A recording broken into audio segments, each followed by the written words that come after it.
Good day, denizens. Welcome back to our third and final podcast covering ancient China.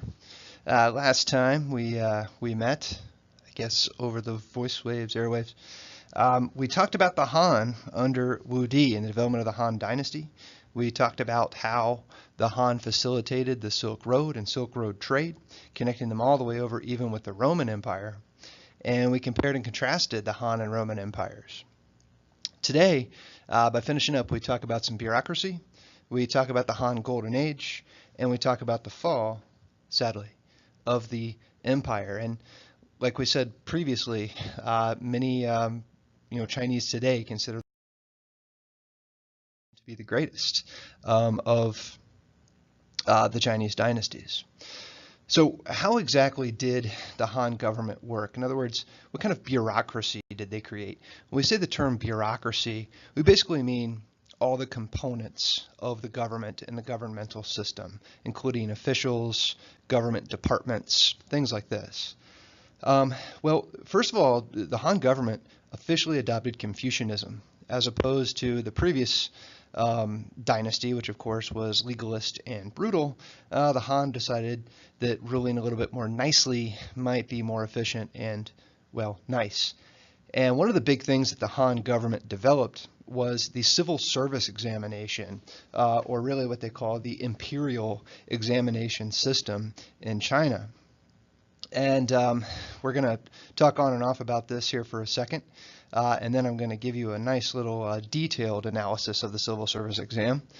But overall, under the Han government, Confucianism really became the foundation, the educational network really that determined whether or not one could join the bureaucracy. And of course, it directed the actions of the bureaucracy itself. And the exam was to make sure that, these new recruits were well educated. And believe me, if they passed this thing, they probably were, unless they cheated. That happened too. But basically, to be in the Han bureaucracy, you had to show that you had mastered the ideas of Confucius, among other things. And really, Confucianism itself really became just part of Chinese culture. It became embedded in Chinese culture, much as it is still to this day. And it reinforced the bureaucracy itself, talking about things like obedience and benevolence, rule, or friendly rule. And because of the civil service exam, now you're getting government positions not because of favoritism or because somebody knows somebody's cousin, but it's more now about positions based on merit. In other words, you pass the exam and get a government job because, well, you deserve it. You're intelligent. You've done the work. And eventually, as we'll talk about here in a sec, positions were assigned at the local or prefectural, the provincial, and even the national levels. Of course, you had to pass quite a few exams to get up to that level. And the Confucian classics, of course, this included some history, some poems, handbooks on Confucian customs. And essentially, as we have seen, unfortunately, so often, this was also misogynistic. The exam was only open to males. However, it did not matter how wealthy you were. Technically, any male could take the exam. Realistically, you had to have some money to pay for the exam, because essentially it would take you a good 15 to 20 years to prepare for the exam. So basically, once you start learning how to read, you do nothing except prepare for the exam. There's no time to go work at Kmart or anything like that. So basically, realistically, it's only going to be the sons of wealthy landowners, the sons of officials. They're the ones who can afford it.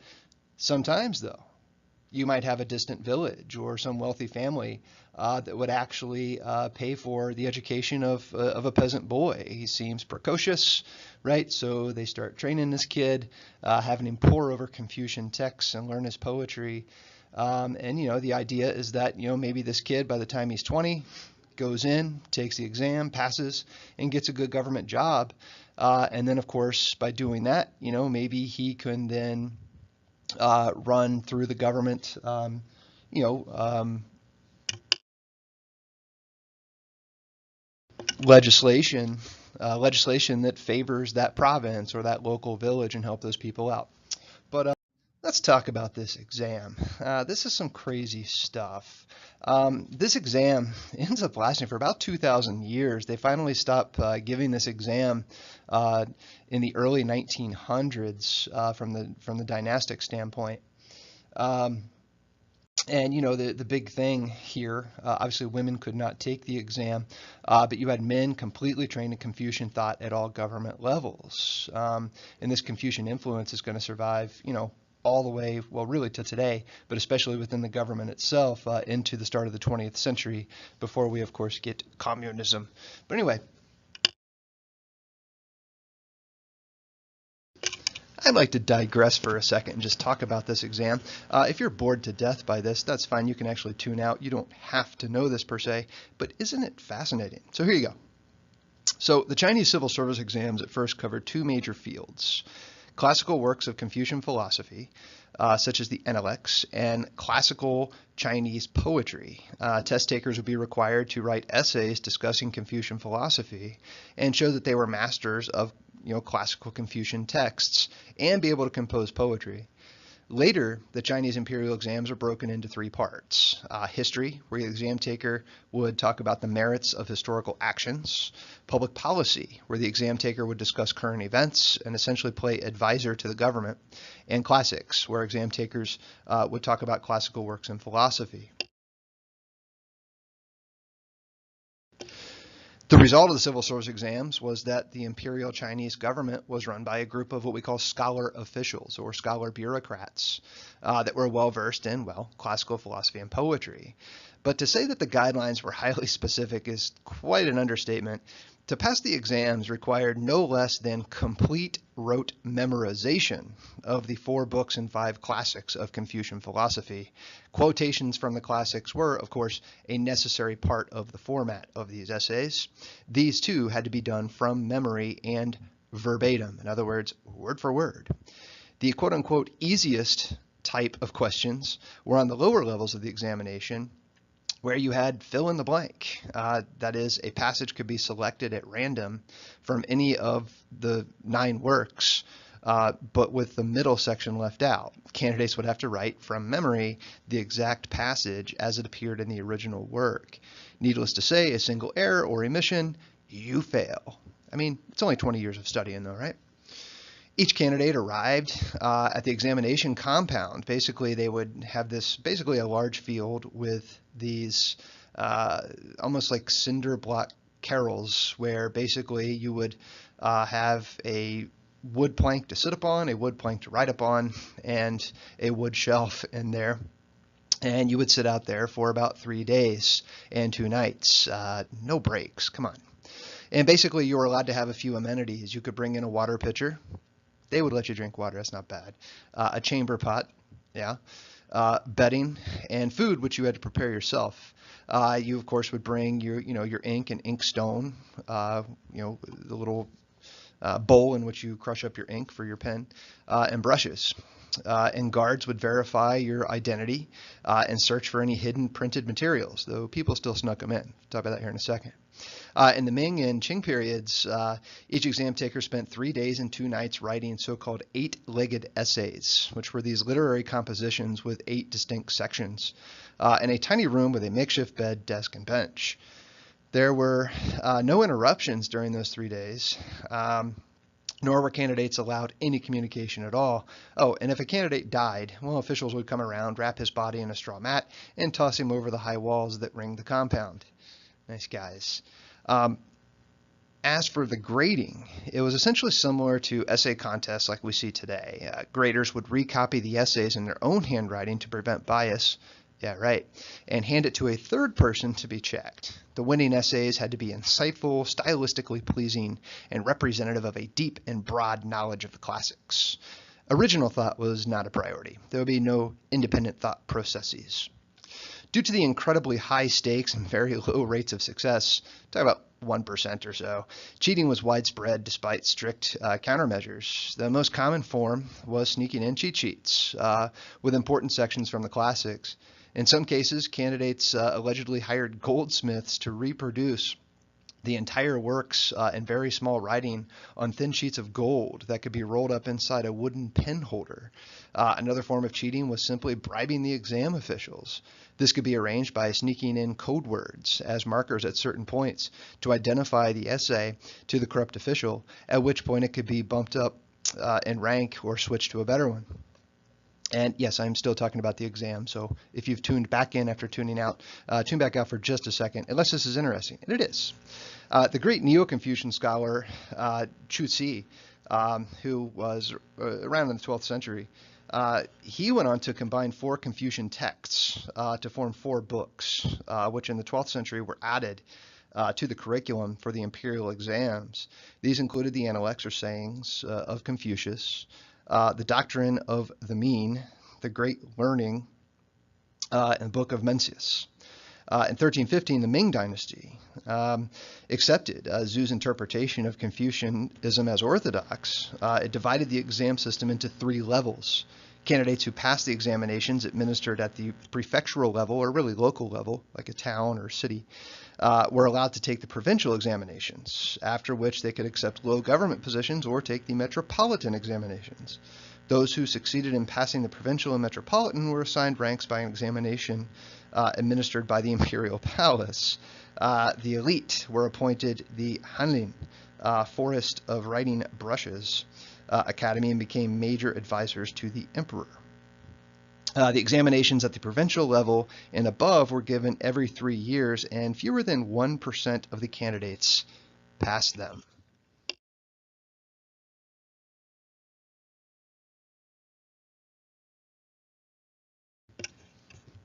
Okay, so we're back to the required stuff here that we will be tested on. I promise not to give you a civil service exam version. So, as all empires do, the Han do eventually fall. We see things like court intrigues undermining emperors. What do we mean by intrigues? We mean, in other words, people, spreading rumors, talking behind backs, officials becoming a little bit corrupt and doing some things they shouldn't be doing. You also have a lot of warlords and local military rulers out in the countryside who are far away from the capital and essentially say, hey, you know what, I'm going to take over here. I don't agree with the government, and I'm going to form my own. Infrastructure, things like bridges and roads, dams, things like this begin to fall apart because of the corrupt nature of the government itself. You get heavy taxes, you get lots of debt, and guess what? The peasants revolt. Peasants always revolt when they have to pay a lot of taxes. Some peasants actually fled to the mountains and joined secret groups such as the Red Eyebrows because, well, they painted their eyebrows red, or even the so-called Green Woodsmen, who were actually purple. Just kidding. And 2, there were a lot of invasions from outsiders. Same thing with the Roman Empire by the 400s. Just a lot of nomadic peoples coming in from the Eastern Asian steppe. In what would eventually be Mongolia, though we're still 1,000 years out from Genghis Khan and the Mongols. And modern scholars are still not really sure where these peoples who invaded the Han Dynasty came from. They could have been Hun, they could have been Iranian, Mongolian, Turkic, who knows? What we do know is basically they helped bring down the empire. And then there were other rebellions as well. The Yellow Turban Rebellion, called Yellow Turbans because, well, you guessed it. And this was actually led around 100 CE by Taoists, the ones that they were able to pull out of the caves and out of the woods and say, hey, guess what? The government's corrupt. Come help us out. Farmers, scholars, government employees who were upset with the system, they all joined. And, they attacked the bureaucrats, the corrupt ones, and the wealthy. And even rage was directed against the emperor himself. A lot of times whoever's in charge, whether it's their fault or not, they get the blame. And the Han Dynasty by the 100s is never able to recover from all of these uprisings. And then on top of that, as if the uprisings weren't bad enough, we get a whole bunch of epidemics coming about that wipe out half the population. That is very serious. And it's even more serious that dead peasants don't pay taxes. And of course, you needed this money to fend off these foreign invaders. So basically you get these invaders easily crossing over the Great Wall, which has been abandoned at this juncture and much of it fallen into disrepair. The Han fall right around 220 CE, and China falls into this period of disunity. The mobilization of resources, required by these empires also had vast environmental consequences, right? So a lot of the countryside is stripped. Agriculture had, led to deforestation, things like this, over large tracts of land. And you can see some of these empires rising up around the Han, which begin to really envelop the Han as we get closer to 200 CE. Just talking about how the Han worked on the battlefield. They had this really cool little tool called the dagger axe. This was preferred by the Han infantry. Infantry is a foot soldier. And it was used to chop, decapitate, and pull cavalrymen from their horses. A pretty wicked weapon there. But here you can see, the Hunnic invasions over the course of time. The Hun, under guys like Attila, that's by the 400s when we see the Hun coming about. Even to this day, no one really knows where the Hun specifically came from. One historian is quoted as saying the gates of hell opened and the Hun came out, because the Hun were pretty vicious and brutal. Nonetheless, while the Han were around, they did have a golden age as in an era of prosperity, an era where there are lots of inventions, people are making money, people are overall pretty happy. Even today, Chinese call themselves the people of the Han because of the accomplishments of this great, 300 to 400 year dynasty. So some of the advancements: science, some chemistry. I know you sophomores are enjoying that. Botany, zoology, all these books on this stuff.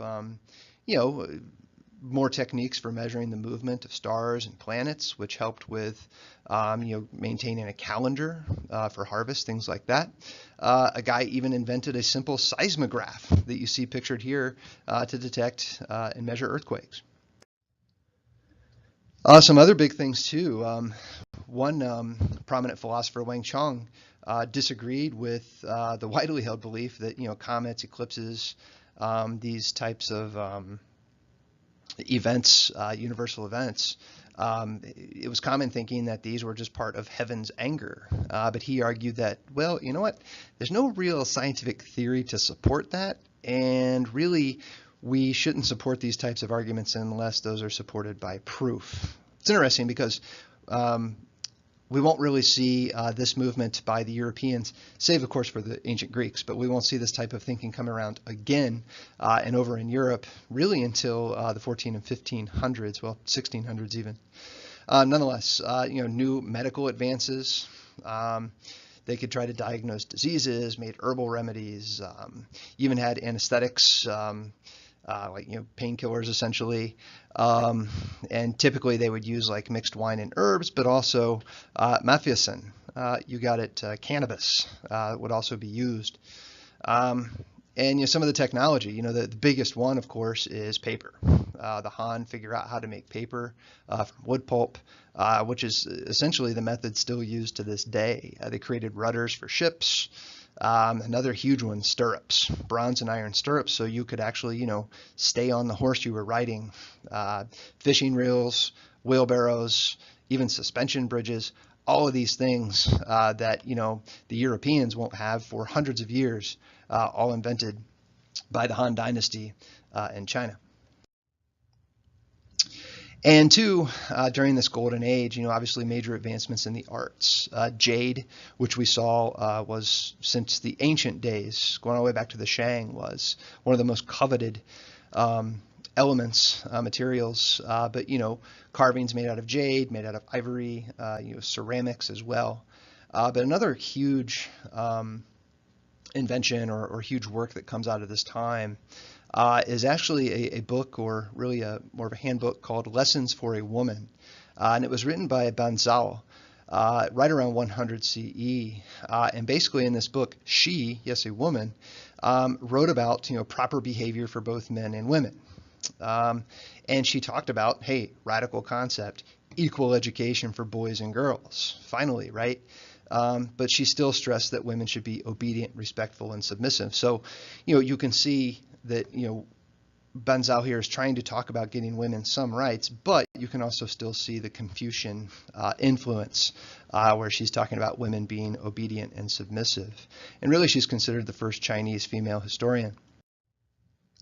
So overall, with these classical empires essentially empires from roughly 3 to 600 BCE to about 3 to 400 CE.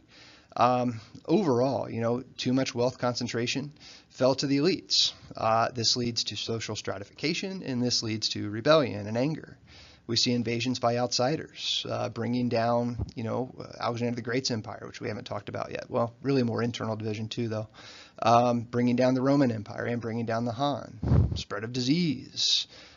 Governments becoming corrupt, peasants being overtaxed, and of course rebellions from within.